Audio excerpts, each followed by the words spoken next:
अस्सलामुअलैकुम वेलकम कहती हूँ ऑल माय फूडीज़ को अपने चैनल रेसिपी करीज में। आज बनाने जा रही हूँ आपके सामने रबड़ी नवाबी खीर, जो कि किस्सा खानी बाज़ार की मशहूर पेशावरी खीर है, जो कि एकदम इतनी मज़ेदार, इतनी यमी होगी कि आप खुद जो है तारीफ समेटते फिरेंगे। तो इसके लिए क्या क्या चाहिए होगा, तो आपने एंड तक रेसिपी को देना है। सबसे पहले आपने क्या करना है, आपने 1 कप चावल लेने हैं, उनको अच्छे से वॉश करके धोकर आपने उनको भिगो कर रख देना है। आधा घंटा आप जो है चावलों को भिगो कर रख दीजिएगा। अच्छे से वॉश कीजिएगा, वॉश करके फिर भिगो कर जैसे ये सॉफ्ट हो जाएंगे, फिर आप जो है इसका जो है आप अच्छे से इसको याद रहे कि आपने एटलीस्ट जो है इसको आधा घंटा 1 घंटे के लिए इसको भिगोकर छोड़ देना है। जैसे ही ये पानी जो है अच्छे से जो है वॉश कर लीजिएगा। वॉश करने के बाद जो है फिर आपने क्या करना है, पानी लेना है, ठीक है? बॉयल पानी के अंदर ही आपने इन चावलों को जो है वो अच्छे से जो है वो आपने इसके अंदर डालकर फिर आपने बॉयल करने के लिए रख देना है।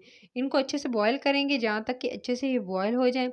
जब चावल जो है वो बॉयल हो जाएंगे, और आपने इसके अंदर कोई सॉल्ट ऐड नहीं करना है। क्यों? क्योंकि हम खीर बनाने जा रहे हैं। तो आपने जब भी क्या खीर बनानी हो, मीठा बनाना हो, उसमें चावलों में आप नमक ऐड नहीं करेंगे गाइस। तो आपने जो है ये देख सकते हैं बिल्कुल नरम हो गए थे, सॉफ्ट हो गए थे। इनको जो है मैंने पानी निकाल कर इस तरह से स्ट्रेनर में इनको स्ट्रेन कर लिया और इनको एक तरफ रख दिया है, जब तक कि आप जो है वो नेक्स्ट स्टेप की तरफ चलेंगे। जैसे ये ठंडे होंगे रूम टेम्परेचर पर, इनको ठंडा किया, ठंडा करके इसको मैंने ब्लेंडर में डाला। चावलों को ब्लेंडर में डालकर फिर इसको जो है मैंने ब्लेंड कर लेना है।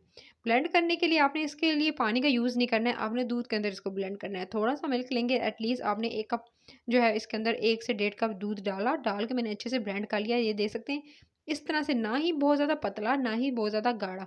इस तरह से ये बिल्कुल रखना है, यानी थोड़े-से आपके चावल के ज़रे रहने चाहिए।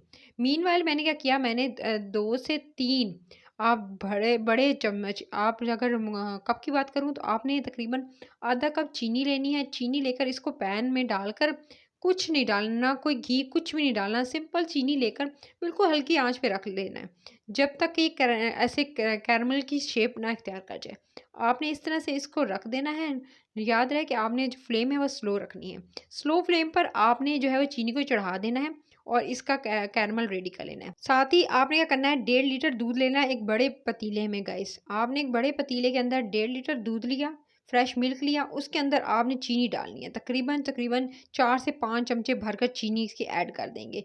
चीनी ऐड करके जैसे बॉयल आएगा, उसके अंदर आपने जो है इसके अंदर आपने डाल देना है जो हमने चावल ब्लेंड किए थे ना, जो ब्लेंडर में डालकर उबाल कर ब्लेंड किए, उनको ब्लेंड किए चावलों को इसके अंदर शामिल कर देंगे।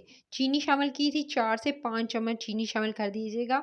अगर आपको ज़्यादा मीठा पसंद है तो आप 4 से 5, कम मीठा पसंद है तो अपने हिसाब से आप ऐड कर लीजिएगा। तो आपने इसमें ब्लेंड किए हुए चावल जो है, अच्छे से सारे ब्लेंड किए हुए चावल जो हैं वो इसके अंदर ऐड करके आपने इसको जो है लो फ्लेम पर पकने के लिए छोड़ देना है। इतना पकाना है, तकरीबन आपने जो है इसको लगने नहीं देना है। इसके लिए क्या करना है, आपने बराबर चमचा हिलाते रहना है। जब भी आप खीर या कोई मीठा बना रहे हो, आपने चम्मच ज़रूर हिलाते रहना है, नहीं तो क्या होगा, वो पैंदे में लग जाएगा और आपकी खीर ज़ाया चली जाएगी। सो आपने जो है कंटिन्यूअसली इस चम्मच हिलाते हुए आपने जो है इसके अंदर जो है, अब आपने थोड़ी सी सब्ज़ इलायची जो है उसका पाउडर, ठीक है? सब्ज़ इलायची का पाउडर इसके अंदर मैंने 1 टीस्पून डाल दिया था, और साथ में ही जो कैरेमल चीनी है, ठीक है? जो कैरेमलाइज़्ड मेरी शुगर है, उसको मैंने इसके अंदर डाल दिया। वो कैरेमलाइज़्ड शुगर थी वो इसके अंदर डाली, इससे पहले मैंने सब्ज़ इलायची का पाउडर डाला। तमाम चीज़ें जो हैं साथ-साथ पक रही हैं, मैं साथ-साथ डालती जा रही हूँ।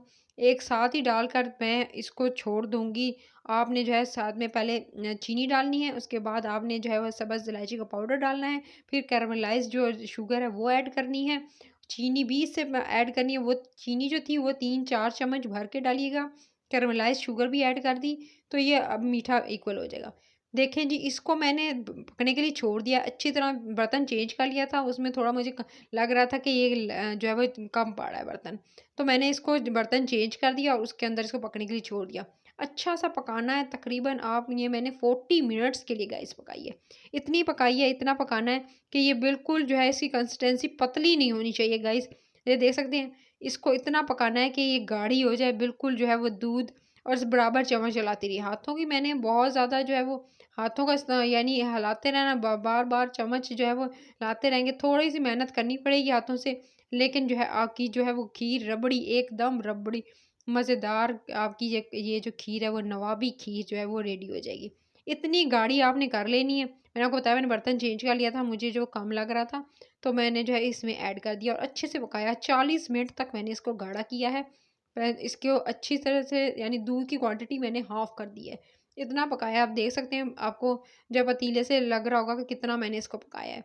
और इसके बाद आपने किसी भी आपने जब एक मज़ेदार सा खूबसूरत सा आपने एक बर्तन लेना है, बाउल लेना है, शीशे का ले लें, आप जो है वो चीनी का ले लें। आप उसमें जो है इसको अच्छे से आप डालेंगे, डालकर पहले रूम टेम्परेचर पर ठंडा करेंगे, उसके बाद फ्रिज में रखेंगे।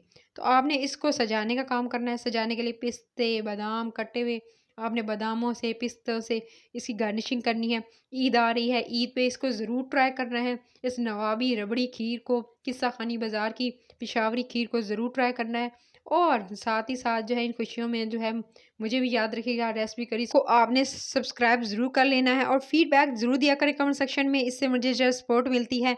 तो आपने इसको ज़रूर ट्राई करना है और बताना है किस-किस ने ट्राई की, और अगर कोई क्वेश्चन हो, कोई क्वेरी हो, तो आप कमेंट सेक्शन में ज़रूर पूछ सकते हैं। और इसको जो है मैंने बताया कि आपने पहले रूम टेम्परेचर पर ठंडा करना है, फिर फ्रिज में रखना है। रेसिपी पसंद आई हो तो एंड द टेक केयर।